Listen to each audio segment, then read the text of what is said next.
आज मैं आपके साथ शेयर करने जा रही हूँ आलू पेटीज़ की रेसिपी। घर पर ही बहुत ही आसानी से बनकर तैयार हो जाती हैं। आने वाले रमज़ान में या आप इन्हें टी टाइम में भी बनाकर तैयार कर सकते हैं। ये बहुत ही खस्ता और बहुत ही ज़बरदस्त ये बनकर तैयार होती हैं। साथ ही जो इसकी स्टफिंग है वो भी बहुत ज़्यादा ज़बरदस्त बनकर तैयार होती हैं। तो चलिए इन्हें बनाना स्टार्ट करते हैं। तो सबसे पहले हम डो तैयार कर लेते हैं। तो इसके लिए एक बॉल लेंगे और बॉल पे हम चने रख देंगे। मैदा छानना बहुत ज़रूरी है, तो इसके लिए मैंने 1.5 कप मैदा लिया है और मैदे को हम अच्छे से छान लेंगे। तो यहाँ पर मैंने मैदा को अच्छे से छान लिया है। अब इसमें कुछ इंग्रेडिएंट्स ऐड करेंगे। तो यहाँ पर मैंने हाफ़ टी स्पून अजवाइन ऐड किया है। इस तरह से रब करते हुए, इससे बहुत अच्छा फ्लेवर आएगा हमारी पेटीज़ में। हाफ़ टी स्पून नमक ऐड करेंगे। नमक आप अपने टेस्ट के अकॉर्डिंग ले सकते हैं। अब यहाँ पर हम ऐड करेंगे 4 टेबल स्पून ऑयल। ऑयल की जगह आप घी का भी यूज़ कर सकते हैं। अब इसे हम हाथों से इस तरह से मिक्स कर लेंगे तब तक जब तक ये इस तरह से बाइंड ना होने लगे। तो यहाँ पर आप देख सकते हैं इस तरह से ही मुट्ठी में बाइंड हो रहा है। तो ये बिल्कुल परफेक्ट है। तो आटा गूंदने के लिए मैंने यहाँ पर 1 कप पानी लिया है। पानी को थोड़ा थोड़ा ऐड करके हम सॉफ्ट डो बनाकर तैयार कर लेंगे। तो इस बात का आप ध्यान रखें, आटा हमारा ज़्यादा टाइट भी नहीं होना चाहिए और ज़्यादा सॉफ्ट भी नहीं होना चाहिए। तो बिल्कुल नॉर्मल आप कंसिस्टेंसी रखें आटे की। तो ये देख सकते हैं आप, इतना टाइट होना चाहिए और इतना आटे को गूंदने में हमने यहाँ पर आधा कप पानी यूज़ किया है। अब इसे हम एक कपड़े से कवर कर देंगे ताकि अच्छे से सॉफ्ट हो जाए 10 मिनट के लिए। तो यहाँ पर हम स्लरी तैयार कर लेते हैं। तो इसके लिए मैंने लिया है 2 टेबल स्पून मैदा, 1 टेबल स्पून कॉर्नफ्लोर और साथ ही 4 टेबल स्पून ऑयल ऐड करेंगे। और अब हम इसमें 2 टेबल स्पून पानी ऐड करेंगे। तो आप इसका ध्यान रखें, पानी की क्वांटिटी कम रखेंगे और ऑयल की ज़्यादा रखेंगे, क्योंकि हम इससे पेटीज़ की लेयर्स बनाकर तैयार करेंगे। तो यहाँ पर आप देख सकते हैं इतनी ही कंसिस्टेंसी होनी चाहिए इसकी। तो ये हमारी स्लरी बिल्कुल रेडी है। अब इसे हम एक साइड रख देंगे।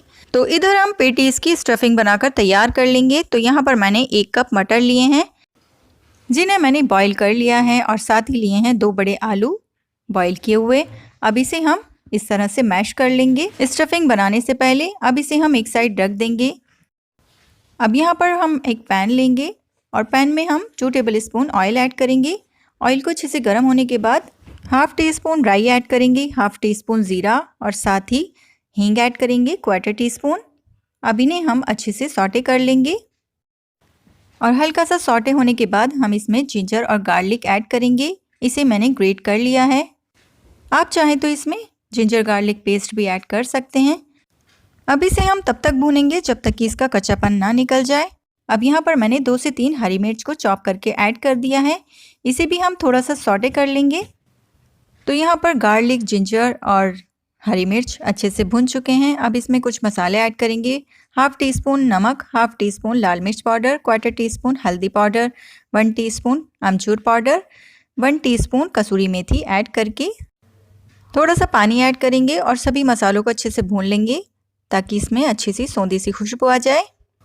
तो यहाँ पर ये बहुत ही मज़ेदार सा मसाला बनकर रेडी हो गया है। अब इसमें हम आलू ऐड करेंगे बॉईल किए हुए। तो सभी आलू इसमें ऐड करने के बाद हम इसे इस तरह से मैश करेंगे स्पैचुला की मदद से।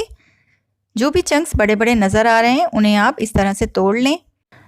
साथ ही जो हमने बॉईल किए हुए मटर लिए हैं वो भी इसमें ऐड कर देंगे और यहाँ पर थोड़ी सी प्याज इस तरह से कट करके ऐड करेंगे चॉप की हुई। अब साथ ही फ्रेश चॉप किया हुआ हरा धनिया ऐड करेंगे और सभी मसालों को और आलू को अच्छे से मिक्स कर लेंगे। तो ये हमारी बहुत ही ज़बरदस्त सी स्टफिंग बनकर रेडी हो गई है। अब इसे हम एक साइड रख देंगे और ठंडा कर लेंगे। तो यहाँ पर हमारा आटा भी रखे हुए 10 से 15 मिनट हो चुके हैं और ये देख सकते हैं आप और सॉफ्ट हो चुका है। अब इसे हम थोड़ा सा इस तरह से मसल लेंगे ताकि और सॉफ्ट हो जाए। अब इसके हम छोटे छोटे पेड़े कट कर लेंगे या आप पेड़े तोड़ लें। तो पहले हम 2 पोर्शन में इसे कट कर लेंगे और फिर हम पेड़ों के शेप में इन्हें कट करेंगे। तो इस तरह से एक ही बार में आप इक्वल पेड़े कट करेंगे तो बहुत अच्छे आपके पेड़े तैयार होंगे। या आप इन्हें छोटा छोटा तोड़ लें। तो यहाँ पर आप देख सकते हैं इतने साइज़ के पेड़े होने चाहिए। तो सभी पेड़े हम इस तरह से तैयार कर लेंगे और सभी पेड़ों को बनाकर हम इन्हें एक साइड रख देंगे ढककर ताकि ड्राई ना हो। अब एक पेड़ा उठाएंगे और इसे थोड़ा सा फ्लैट कर लेंगे और इसे बिल्कुल थिन बेल लेंगे। तो ज़्यादा मोटा नहीं होना चाहिए, नहीं तो आपके लेयर्स जो हैं वो ज़्यादा क्रिस्पी नहीं बनेंगी। अब एक मैंने इस तरह से बेल ली है, दूसरा भी हम इसी तरह से बेल लेंगे और सभी बेलकर हम तैयार कर लेंगे। तो यहाँ पर ये सभी रेडी हैं बनकर। अब हमने जो स्लरी बनाई थी वो हम इस तरह से लगाएंगे ब्रश की मदद से। तो सभी तरफ से अच्छे से स्प्रेड करेंगे इन्हें। अच्छे से स्प्रेड करने के बाद हम दूसरी लेयर इस तरह से रखेंगे और फिर से हम स्लरी लगाएंगे और सभी तरफ से अच्छे से स्प्रेड करेंगे। अब दूसरी लेयर हम इसी तरह से तैयार करते रहेंगे। इस तरह से हमारे 5 से 6 लेयर्स बनकर रेडी हो गई हैं, आप देख सकते हैं। दूसरा भी मैंने इसी तरह से तैयार कर लिया है। अब इन्हें हम सेट होने के लिए 5 मिनट के लिए छोड़ देंगे। 5 से 10 मिनट के बाद हम इस तरह से इसे फ्लैट करते हुए बेलेंगे। तो यहाँ पर ये आप देख सकते हैं कितने अच्छे से हमारी लेयर्स जो हैं वो बिल रही हैं। आप यहाँ पर मैदा भी डस्ट कर सकते हैं अगर चिपक रहा है, तो मैं इसे इसी तरह से बेल रही हूँ। तो यहाँ पर आप देख सकते हैं ये बिल चुका है और थोड़ा सा थिक रखना है, हमें इसे ज़्यादा थिन नहीं बेलना है। और इसकी साइड्स भी हम कट कर लेंगे और 4 हिस्सों में इन्हें डिवाइड कर लेंगे। अब जो हमने स्टफिंग बनाकर रखी थी वो इस पर थोड़ी थोड़ी सी ऐड कर देंगे, 1 टेबल स्पून के करीब। तो यहाँ पर आप इस बात का ध्यान रखें, स्टफिंग बहुत ज़्यादा नहीं ऐड करनी है, क्योंकि जब हम इसे फ्राई करेंगे तो इसका बाहर निकलने का भी डर रहता है। तो अब हम इसके साइड्स पर पानी लगाएंगे ब्रश की मदद से। बहुत अच्छे से पानी लगाना है साइड्स पर, इससे हमारी पेटीज खुलती नहीं हैं और अच्छे से चिपक जाती हैं। फिंगर्स की मदद से हम अच्छे से इसे सेट कर लेंगे और एक कोने से उठाकर दूसरे कोने पर अच्छे से सेट कर लेंगे। तो इस तरह से बहुत अच्छा हमारा पेटीज का शेप बन चुका है, बिल्कुल मार्केट स्टाइल। अब इसी तरह से हम सभी पेटीज बनाकर तैयार करेंगे। अगेन हम पानी लगाएंगे इनके एजेस पर और अच्छे से सील कर देंगे। तो ये भी हमारी बनकर रेडी हो गई हैं। अब ये फ्राई होने के लिए बिल्कुल रेडी हैं। इन्हें आप स्टोर करके भी रख सकते हैं फ्रीज़र में, ये 1 से 2 दिन चल जाती हैं। तो चलिए सभी पेटीज बनकर रेडी हो गई हैं, अब इन्हें हम फ्राई कर लेते हैं। तो पेटीज फ्राई करने के लिए मैंने यहाँ पर भारी तरी की कढ़ाई ली है और इसमें मैंने ऑयल ऐड कर दिया है। ऑयल को हमें इतना गर्म करना है कि जब हम पेटीज ऐड करें तो हल्के हल्के से बबल्स आने चाहिए, इस तरह से जैसे इसमें आ रहे हैं। अब जितनी इसमें आ रही हैं इतनी पेटीज हम इसमें ऐड कर देंगे। अभी नहीं, हमें बिल्कुल भी टच नहीं करना है, इसी तरह से फ्राई करने देना है गोल्डन होने तक। गैस की फ्लेम को मीडियम टू लो ही रखना है और अब हम इसकी साइड चेंज कर देंगे। आप देख सकते हैं एक तरफ से इनका अच्छा सा कलर आ चुका है, एकदम गोल्डन। और आप देख रहे हैं फ्राई होते हुए भी इनके लेयर्स खुलने लगी हैं। तो ये बहुत बेहतरीन हमारी पेटीज फ्राई हो रही हैं। इसी तरह से अलटते पलटते हुए हम इन्हें गोल्डन फ्राई कर लेंगे। तो यहाँ पर ये फ्राई हो चुकी हैं, आप देख सकते हैं।